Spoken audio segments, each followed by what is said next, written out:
Hey everybody, in this episode of Inside the Documentary, we're getting up close and personal with the creators behind the new documentary, Anthropocene, The Human Epoch. Let's do this.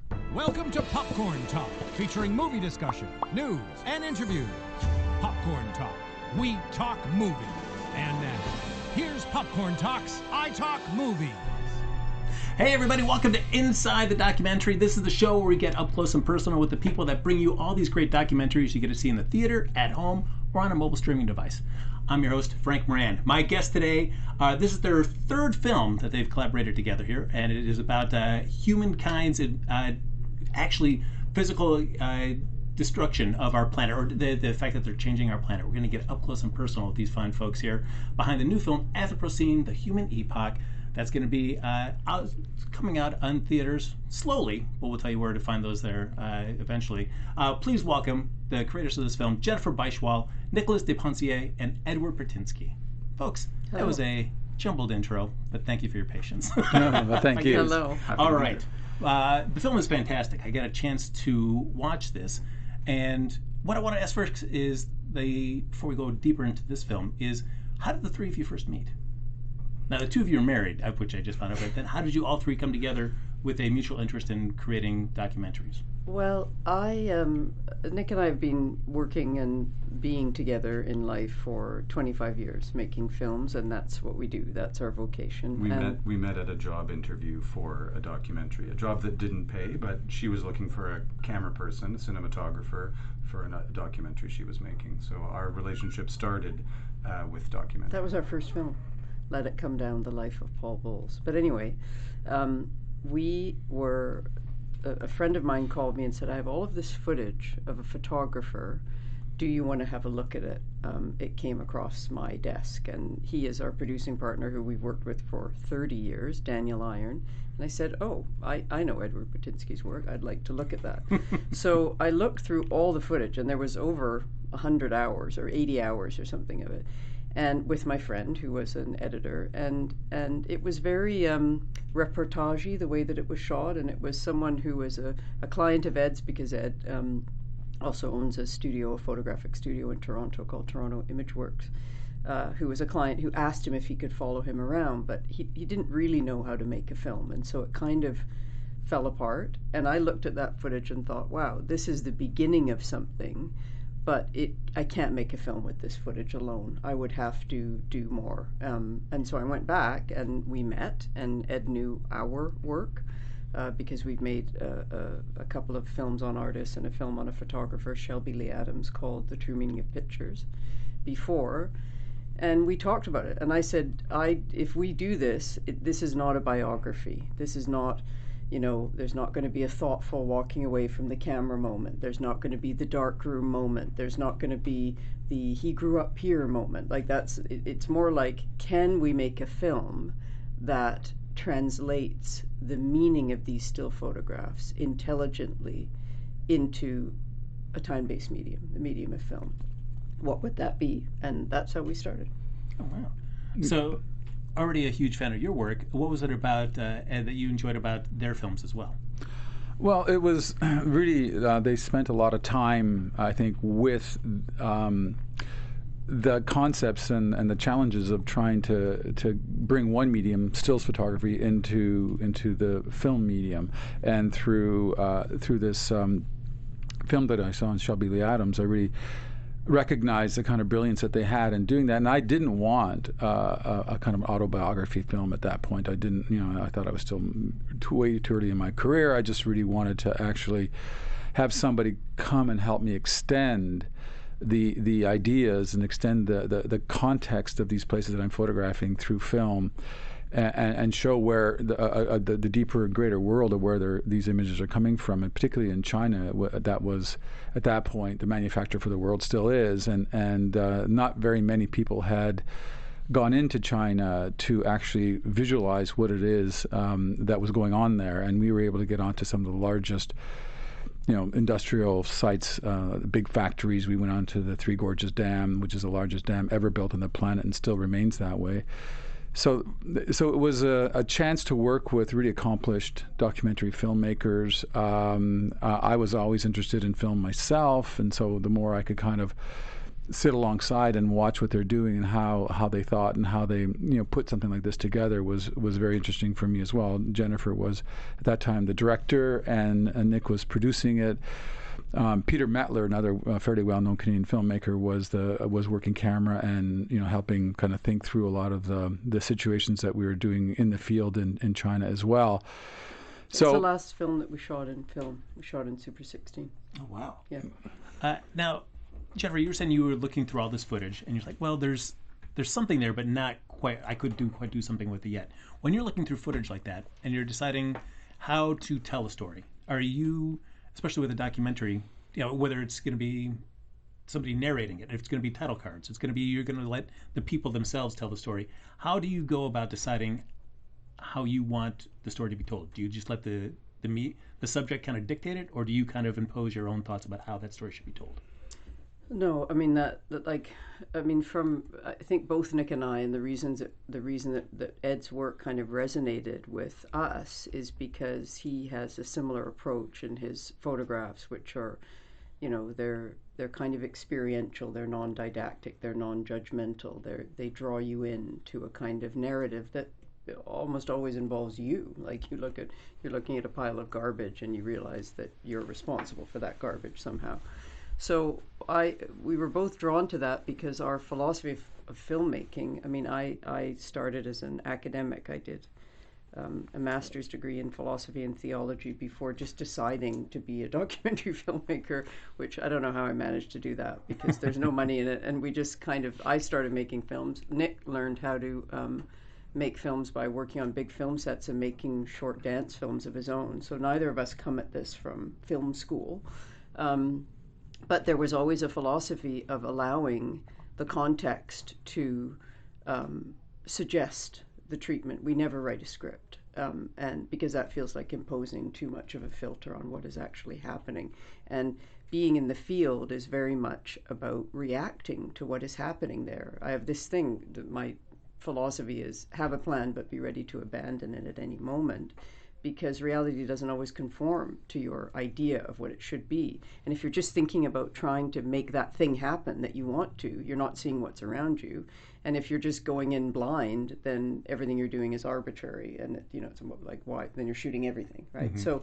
So there's a real balance, and it requires an openness to be ready to turn on a dime, depending on what happens, and also kind of a humility about being able to receive that, not to go in as the not to go in with arrogance, but to go in with the opposite.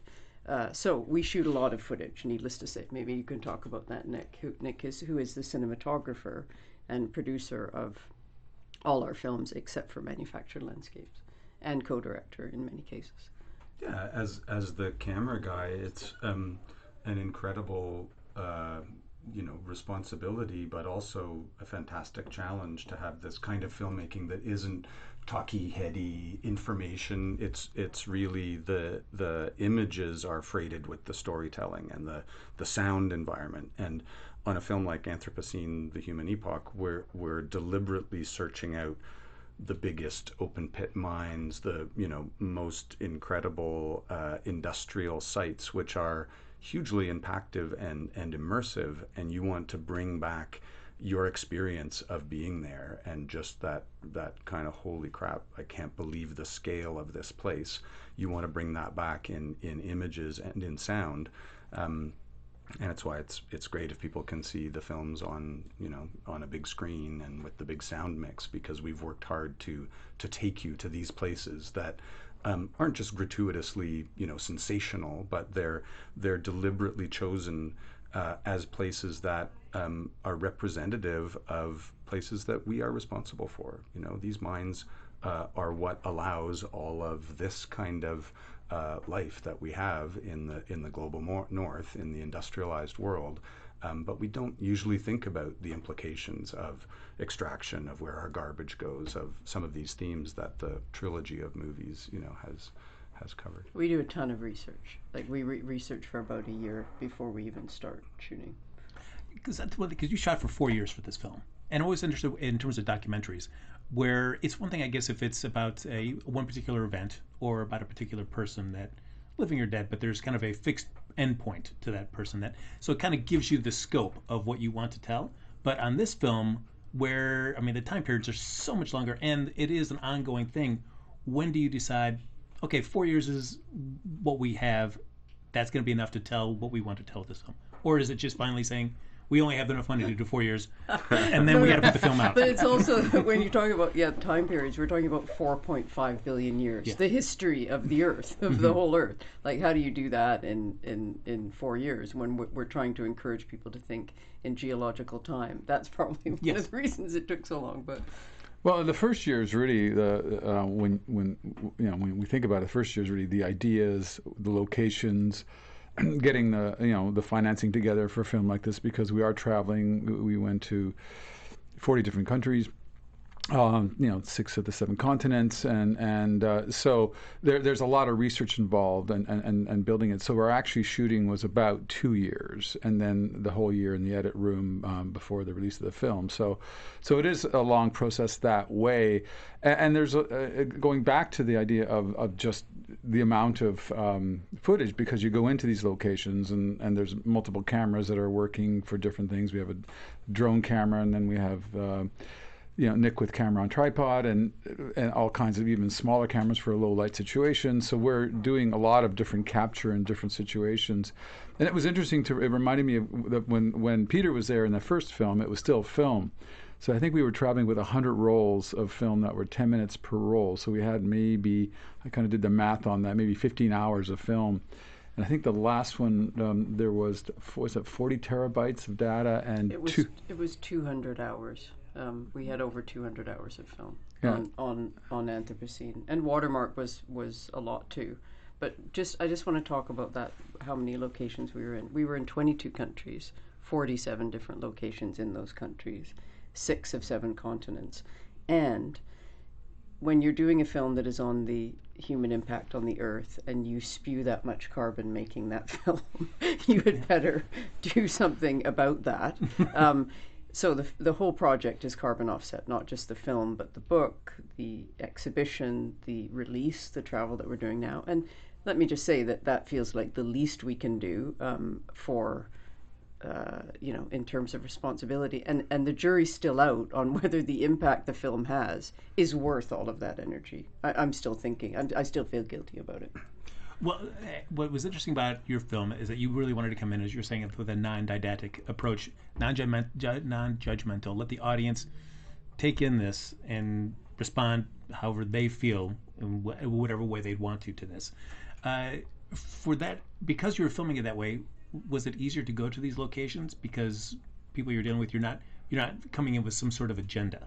Did that make it easier and a lot more doors open up when you're trying to film in these places? Yes, and not that it was easy to get access to some of these locations. I mean, the biggest lignite coal mine in Germany has a lot to lose by letting the camera crew in, because they're already so controversial. There's already so much protest against it. But exactly what you just described, I think, is the hope of the film. A lot of environmental discourse is very entrenched and polarized, like our politics, like different parts of society. And if we're facing these environmental crises, it can't be like that. So this project is trying to build bridges. It's trying to have a bigger tent to let more people into the discussion. And that's absolutely how we pitch it. I mean, we can't go and guerrilla these shoots. We have the biggest cinema cameras, we have drones, we can't sneak in and go undercover. And ethically, we don't want to anyway. That's not the message that we're trying to push. So it takes a long time, but the people who let us in, by and large, are subscribing to that idea that we need to have a clear-eyed conversation about these things. And we're not disavowing our implications. We live in the real world. We're not pointing fingers. You're bad. Over there is bad, wherever it is. We went all around the world. Not at all. We are all involved in all of these things.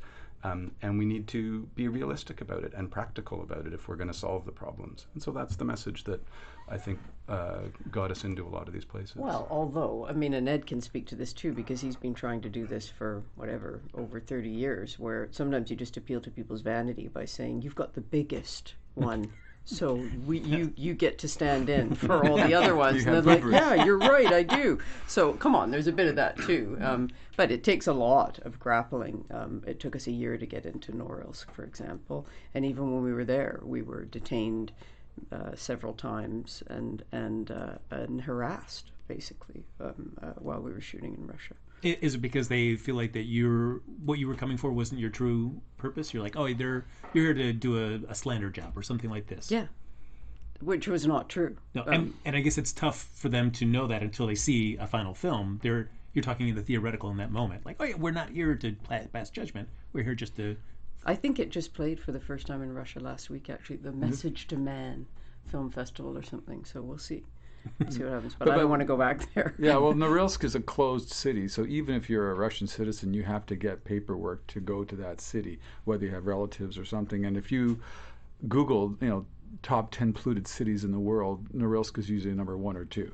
And so we went in on a cultural visa, which we believed we were because we were artists and we were doing a documentary and I was doing stills and we were doing some VR and AR. So we were very much entering as artists. And when we arrived, they started looking at, we had all this gear. We had like 20 cases of gear. We had, multiple vans. They're going, this is an artist. I mean, artists don't work like this. And we were going, yes, we are. We do work like this. And they were constantly suspicious of us, thinking like, well, you're reporters. You must be, coming here to report on the pollution here. And we said, well, there is pollution here. Nobody denies it, but that's not our story. Our story is about, the large-scale mining and how humans, draw materials from resources. And this is one of the largest mines in the world, and it happens to be 360 kilometers north of the Arctic Circle, one of the farthest northern cities in the world. And we were interested in trying to show that story. So, but it was like they wanted us to sign that we were journalists, and that we lied. They wanted that we us to lied. say That we weren't on a cultural visa. We weren't there as artists. And we said, no, if we actually sign that, we will be lying, and we will have record of us. So we had to fight to compromise the paperwork to make sure that we didn't come off as journalists. They never backed down, though. I mean, the only reason that they eventually stopped bugging us was because I think they realized that we could pull in some, influence from the Canadian government to help us if they shut us down.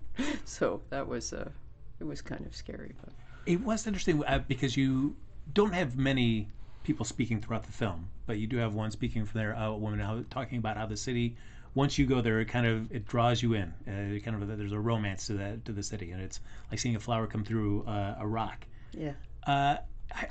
I found that interesting when you describe it as the most polluted, and then you still see there's still these beautiful little scenelets within there.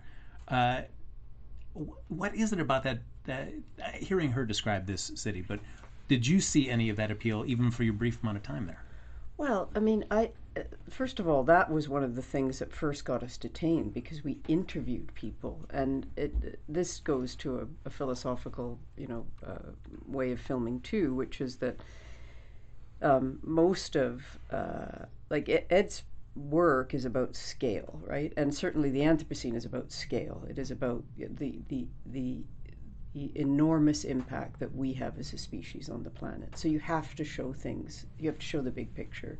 But you can't understand the big picture unless it is constantly broken into by tiny details, individual perspectives, humans or other species actually living in these environments. And we've always done this toggling back and forth between scale and detail as a kind of rhythm, from Manufactured Landscapes on, Manufactured Landscapes Watermark, and in this one. And that also feels like an ethical decision, because without allowing, I mean, if you just had a bunch of experts talking, and believe me, we spent a lot of time with the Anthropocene Working Group scientists. We went to see them individually, we went and filmed them in the field, we went to their meetings, and if you're in a place and then you have somebody who is not related to that place sort of pronouncing on it or interpreting it or something, it's a very different thing from someone who is within that context talking about their own experience. And those women, you know, they're living with dignity, they're supporting their families, their jobs are hard.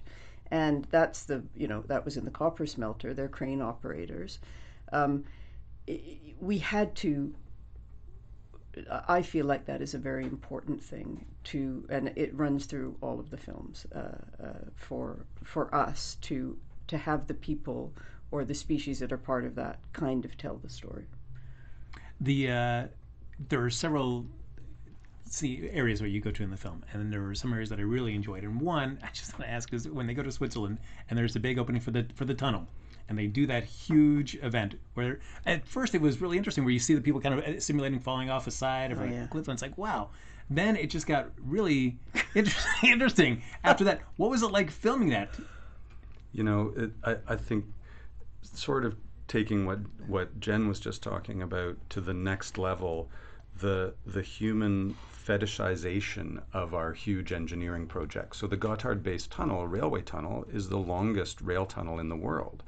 And they were so happy about having built this that they had this incredible opening ceremonies and hired choreographers and dancers and yodelers, and it was very bizarre. And yet, you know, that's part of our progress. Part of this film is look at the ingenuity that we have had as humans to accomplish all the things that we've been able to do. And yeah, we can celebrate parts of that, even as we realize that we're reaching a point where we better start taking some of that ingenuity and putting it towards solutions, especially environmentally, and newer practices, now that we're at this tipping point of population, of carbon emissions, of pollution, of habitat degradation, because our food, our water, our energy, our very survival is all at risk. But for this moment that we're at, absolutely, let's tell all of those stories in the context of these big engineering events, because that's part of what they are. Well, speaking of engineering events, there was the gentleman that you speak to in China about the Seawall, that he's been there for 20 years working on this, and to protect an oil field. Correct. And it was so, to see somebody working so hard to protect something that is, I mean, it seems like a losing battle, and yet he is still working so hard to, when he says, I think this will last 20 to 50 years, to see somebody working so hard to protect something that is destroying the planet, it seemed incredibly interesting to me. What was it, Ed, for you when you go over there and you film that, to see his point of view and what he's doing, he feels is a very good thing? Well, I mean, there's no way that we can decouple from things like oil, and particularly China has very, very few oil resources. They get a lot of it from Russia, and they have to buy it internationally. So the few reserves that they have, they need to hold on to, and they're probably building it because they've looked at how much is there and saying there's probably no more than 50 years of oil at this rate of pumping it out. So we need to preserve it, and it was about a 70-kilometer long wall that they had to build in that case. And it is, I mean, I also found at one point, I was having this discussion with a scientist saying, as the ice is melting in the north, all kinds of gas reserves are opening up too, and there's a battle for those reserves now. And it just seems somehow cynical that, the thing that's actually causing that ice retreat, or the thing that's causing the oceans to rise, is actually, we're pursuing it, and as these things open up and as these things become available, we're fighting and pursuing these things. I think it does go back to that we can't decouple in a rapid way from oil. We have to be careful what we wish for, because it could lead to anarchy and food not getting into places where we can keep people calorie preserved for life, and so I think that there's a time we're in now where there is a kind of, as we move towards in one direction, we have to start to dial back our existing ways of doing things, and it's not an easy thing to do. So when you look at a complex place like China, where there's 1.5 billion people, and they're trying to lift all these people out of poverty, and they're trying to create an elite entrepreneurial class that's going to be able to, create enough jobs for that scale of humanity. It's not an easy task. So these things often seem like contradictions or ironic, but it is when you start looking at the scale of the problem and the base energy that we need just to keep the human enterprise going from day to day. You get these kind of disproportionate kind of situations. Well, I certainly felt that way too when, which I'd never experienced until I watched the film, was the lithium evaporating fields, and saying, oh yeah, we use these to like the electric car batteries, things that I didn't realize where that came from, and seeing that like, oh, but electric cars are supposed to be helping us, yet in a way we're getting this. But they are helping us. I mean, there are lots of things in the film that are kind of, there's ambiguity, right? We don't live in a world, much as people would like us to live in a world where everything is black and white, or where you can just say, there's a simple solution to this. There isn't. If there was, we would have figured it out already. So yes, the lithium ponds, their biggest, they use a lot of water. That's one of their biggest problems environmentally. But are electric cars better than fossil fuel cars? Yes, they are. And when, is it better that you're carving mammoth ivory instead of elephant ivory, but that mammoth ivory is only available because the permafrost is melting and that's how you get to it?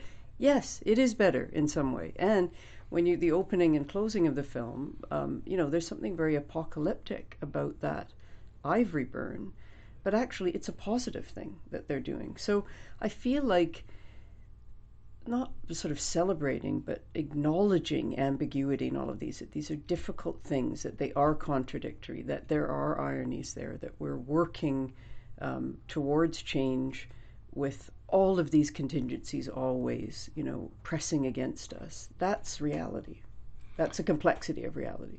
Well, for the three of you, have your views or opinions changed since you've been working on these three films, starting back in 2006 or even earlier, since that was when it was released? How have your views changed over this time?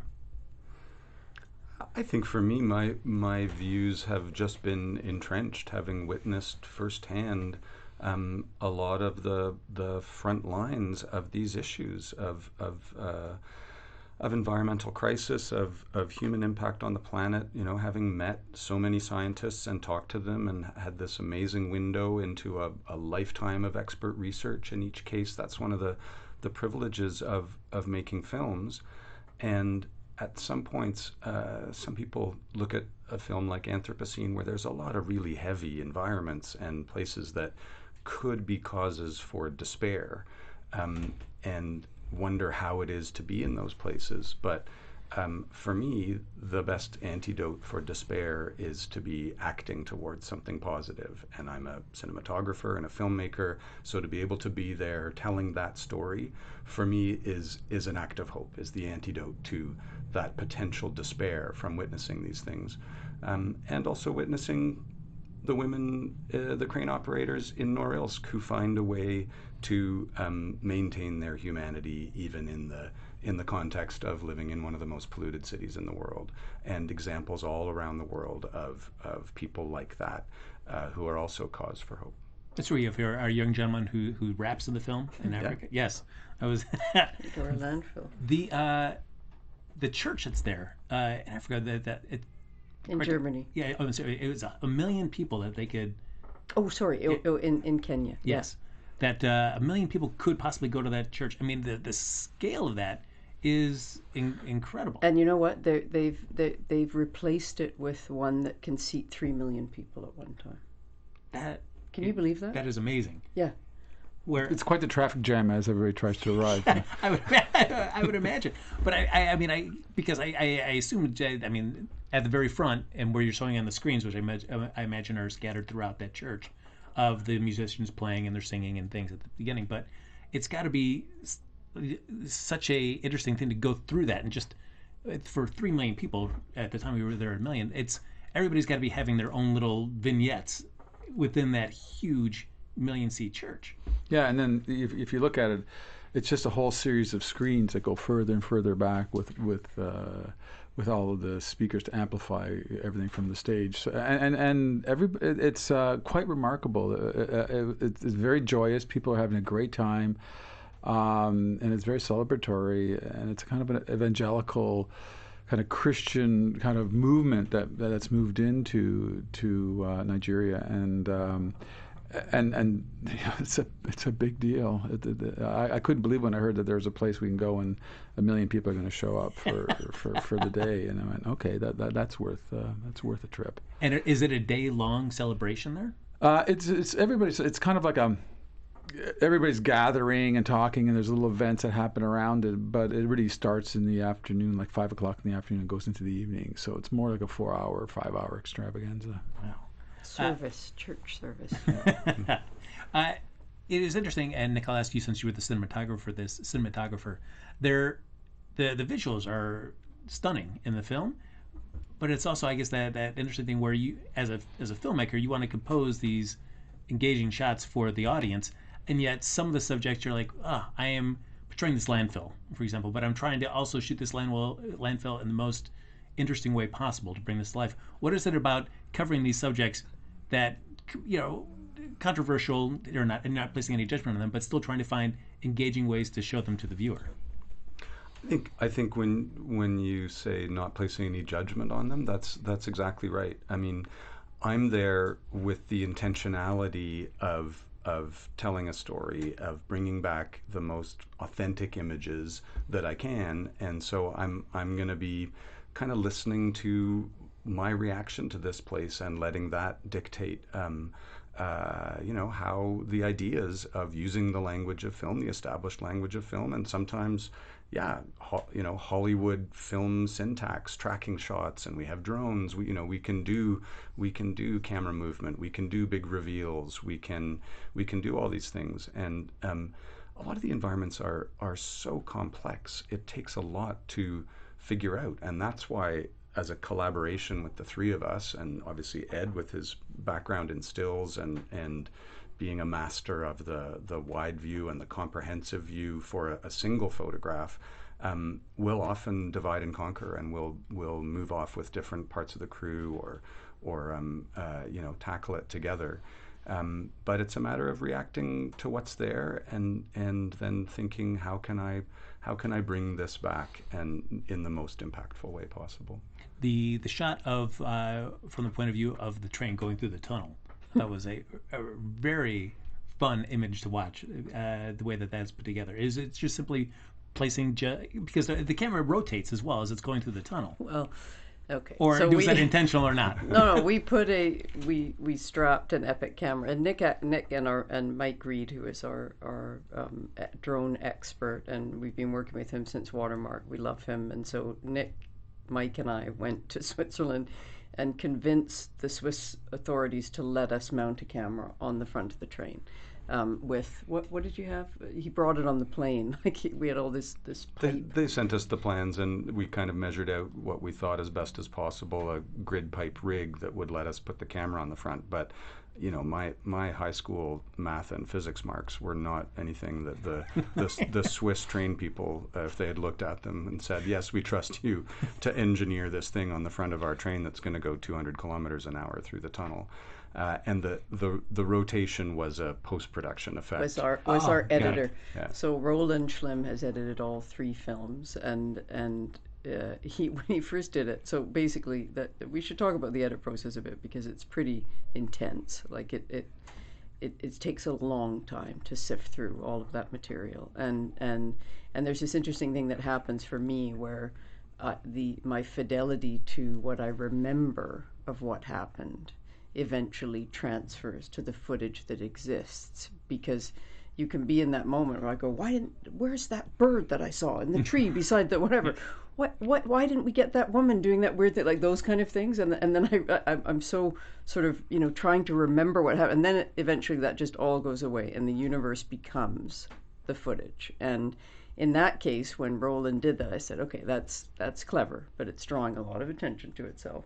And we sort of debated it.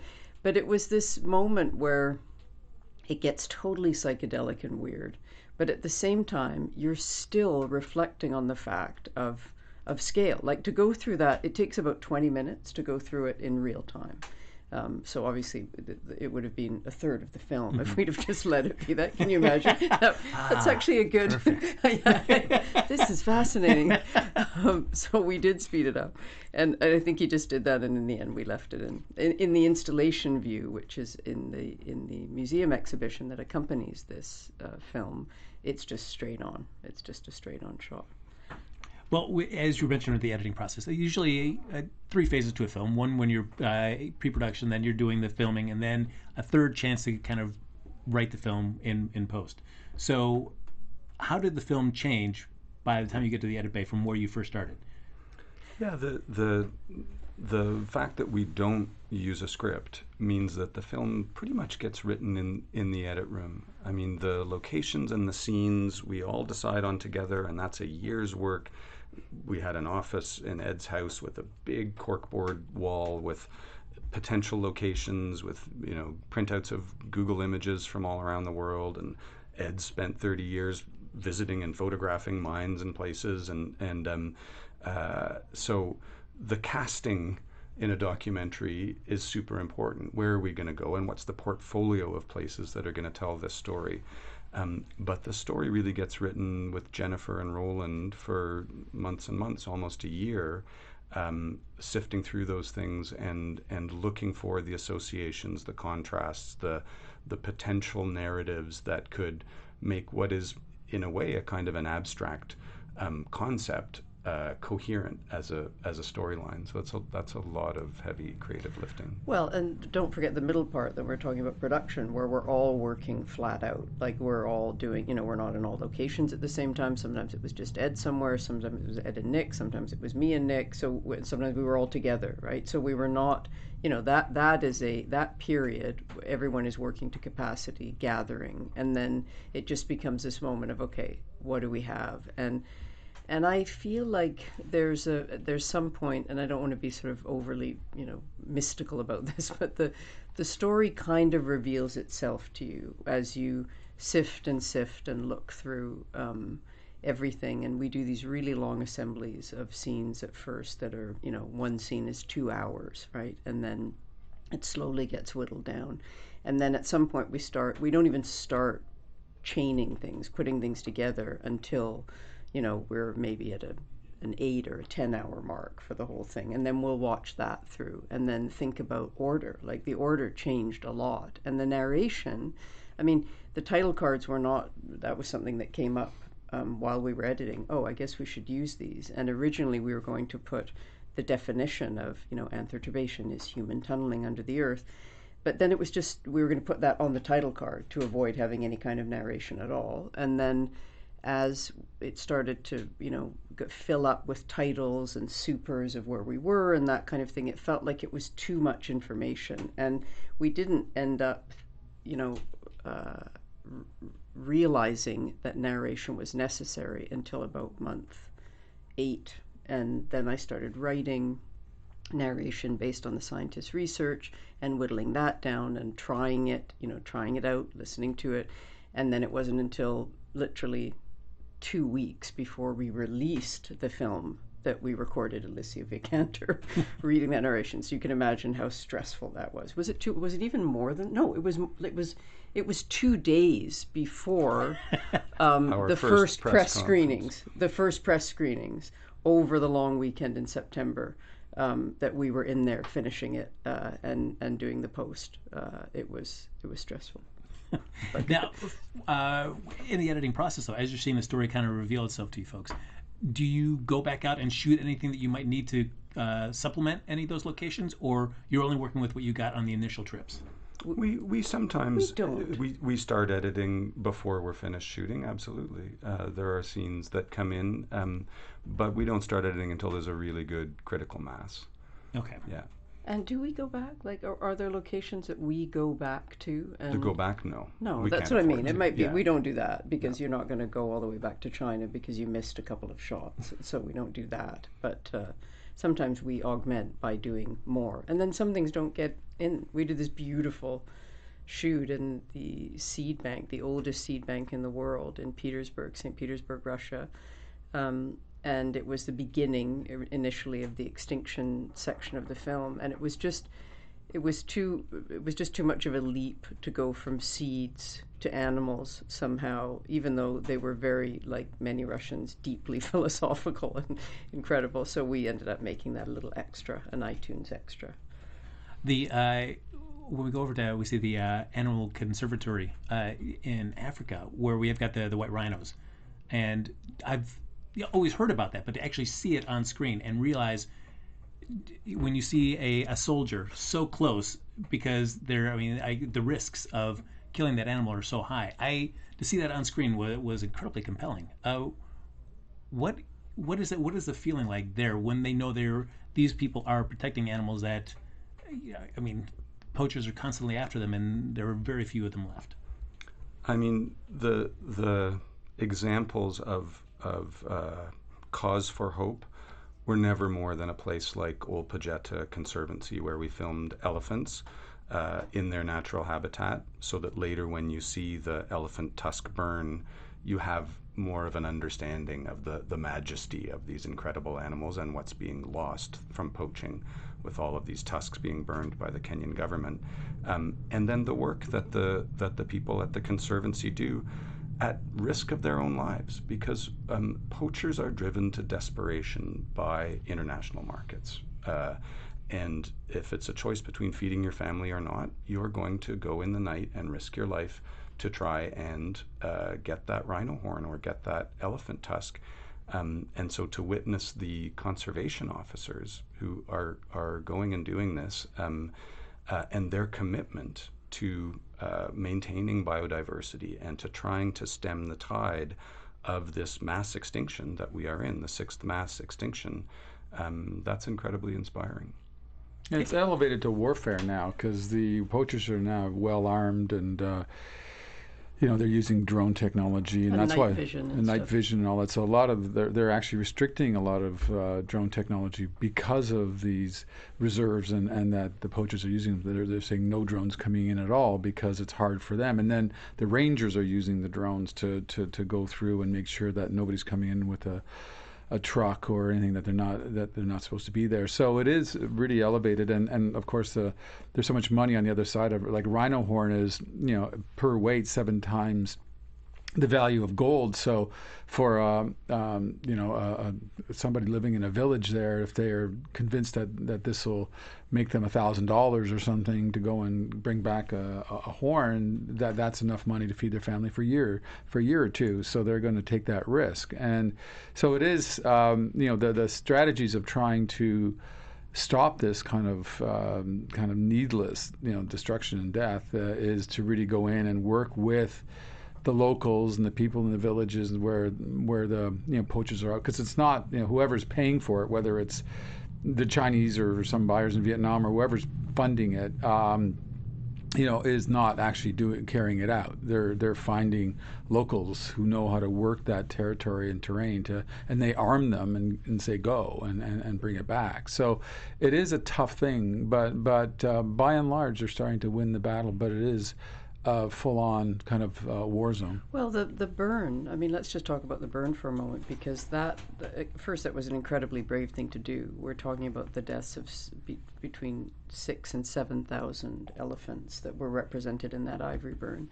And this whole sort of idea that ivory is not a commodity, period. And this is a way of showing that we're not going to, when Winnie Carew says, the fact that this will not become a trinket on someone's mantelpiece. I could not stop this elephant from being killed, but I can stop this elephant from being desecrated further by that. So that burn, worth more alive, when you think of the services that an elephant provides, there's all of these safari, conservation areas where people go. If you look at what an elephant sort of, if you really have to just bring it down to economics, what an elephant can bring by being alive for people coming, it's so much more than a couple of tusks. And the burn itself has had an impact. The United States, China trying, Hong Kong trying to sort of institute bans that have real teeth because of that. So there's this this slow change. And when we all stop thinking about, like, I mean, even the deforestation in BC, where I'm from, British Columbia, and there are old growth trees that are 800 years old that are still being cut down for lumber, like, paper products or people's decks. And you think, oh my God, the ecosystem services a tree like this provides for all of us alive is worth so much more. So shifting our thinking around, the commons, around short-term gain, etc.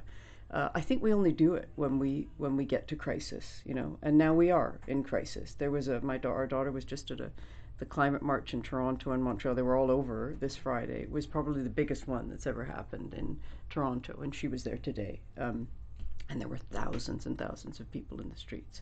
That's good. Yeah, when you see even in the news, was it last week when that young girl Greta? Yes. Yeah, when she in New spoke York. up. Yeah. There were thousands of people in the streets in New York. She's in Montreal today for their climate march, and there's thousands of people in the streets. And for the first time in the elections here in your country and in our country that are coming up, many people are saying, like, what was it, above 60%, 80% of people were saying that climate change is their number one issue. That has never happened before. So from 2006 to now, for you folks, while you're seeing more hope in the world, it seems like, are you feeling more hopeful during this time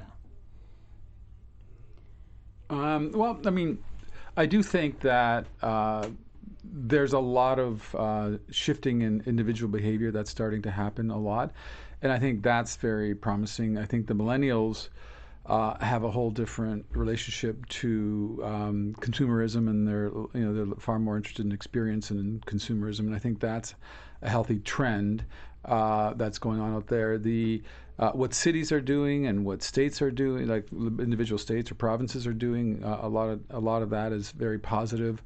Needless to say, in big government, it's not kind of serving people well right now, and hopefully that will shift, and we'll see some more activity, coming from federal governments. Our federal government in Canada is definitely trying to impose a carbon tax and having a lot of headwinds. There's a lot of resistance. People don't like the word tax. He's referring to it as putting a price on pollution, which is also a fair way to describe it as well. But most science and most economists say that's the fastest way to shift us away from fossil fuels to alternative energies, because fossil fuels are still being subsidized, where there's almost zero subsidy for clean energy in America, and very, very little bit of money for clean energy in Canada.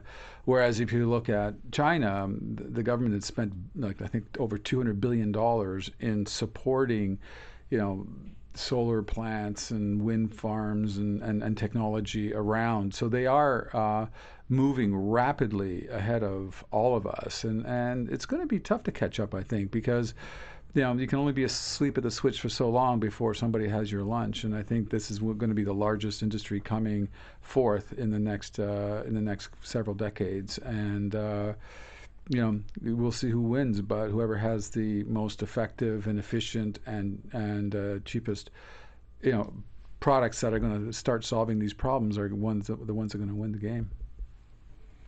Do you find that people are open to this, or are we a society that has become just too comfortable with the luxuries that we have now, that it is like, okay, whatever.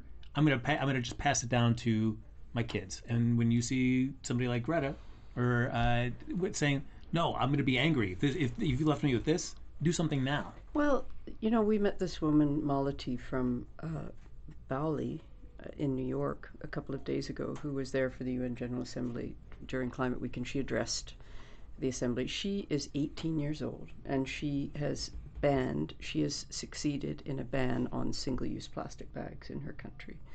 And when we talked to her about, how did it feel being at the UN and everything, and she wasn't the wide-eyed girl saying, it was so great to be around all these important people. She said governments move way too slow, and it's up to us as people to take matters into our own hands. And I think that I do think that we as a species need crisis before we change. And it feels like we are on the brink that. We're at a saturation point, I think, of more understanding around the issues that we face. And then there will always be people who are out at the front of that trying to solve the problem. And we get to meet a lot of those people. So the hope is, wow, you know, people are working for positive change. Incredible ingenuity is being put towards this. But for the majority of us, and that's why I go back to feeling guilty about all the carbon we used just to make this whole project, you know, we're still massive consumers, and it will take emergency for us to stop, and that emergency is already happening. That report, the Ipcc report, was that these huge ocean rise events that are catastrophic, that used to happen once every 100 years, are now going to happen annually. And think about how many of us live in coastal areas. The emergency is now, so let's hope. Norfolk's getting a king tide every month now, and they used to get it once a year, and now the waters, they call them nuisance tides when I was there last, and there was one when I was there, and it's just coming onto the roads, and that's one of the largest, that is the largest military base for the U.S. Navy, and the whole town is at risk of going underwater. That's an emergency. That's an emergency. That's a crisis. That absolutely is. Yeah. Well, the film debuted last year at the Toronto Film Festival, and now last week for the Climate Week they did a big screening there on the 25th, I believe, of September, at 155 theaters. So what is coming next for people if they want to go see Anthropocene: The Human Epoch? What can they do? So they can look at our website, which is theanthropocene.org, and that will show screenings that will be around the United States in various markets and places. And from the 115 plus cinemas from September 25th, there's a lot of cinemas have that file. So if enough people phone them, they'll put on a screening, and you can request it. And then starting January 1st, it will be streaming on Canopy. That's Canopy with a K, which is a streaming service that different municipalities, if you have a library card, you can stream for free on Canopy. It's an educational based, but you can also subscribe. Now, this is the three films have been described as a trilogy. Will there be a fourth film for you folks? Or necessarily... Don't ask us that question right now. It's too soon. Yeah, it's too soon. We need a little time to unwind. I understand. Yeah. So, folks, if they want to stay, of course, the film, but if they want to just stay abreast of anything that you're working on, just otherwise, like any photography or anything that you're working on, so what's the best place for Ed has a website. Yeah, I have a website. So this is my last name, edwardburtynsky.com. And Mercury Films is our company, and our website has all our stuff on it, too. Oh, fantastic. Folks, that's going to do it for this episode of Inside the Documentary. Thank you, folks, for coming by to chat about this film. It is a stunning and humbling film at the same time. So thank you for sharing it with me. Thanks for having us. Absolutely. So, folks, these are my guests here, Jennifer Baichwal, Nicholas de Pencier, Edward Burtynsky. Please check out the film Anthropocene: The Human Epoch. You will really enjoy it. That's going to do it. We'll see you next time. From producers Maria Menounos, Kevin Undergaro, and the entire Popcorn Talk Network, we would like to thank you for tuning in. For questions or comments, be sure to visit popcorntalk.com. I'm Sir Richard Wentworth, and this has been a presentation of the Popcorn Talk Network.